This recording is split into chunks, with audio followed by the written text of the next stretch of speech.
చూడు నాన్న, ప్రపంచం అంతా చకచక అలా ముందుకు సాగిపోతూ ఉంటే ఇంకా ఎలా మనం వెనకపడున్నాము.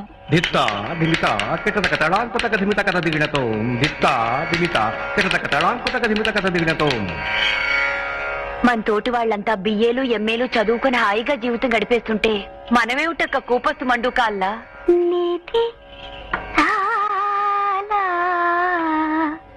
సుఖమా రాముని సన్నిధి సేవా సుఖమా. నాన్న, ఈ కళనే నమ్ముకుని జీవితాన్ని ధారపోస్తున్నావు కదా, తిరిగి కళ నీకేమిచ్చింది నాన్న? ఈ కళలన్నీ ఈ హంలోనే మోక్షాన్ని ప్రసాదించే సాధనాలమ్మా. పొందుతో కైలాసం అంటారు, ఇదే కాబోలు.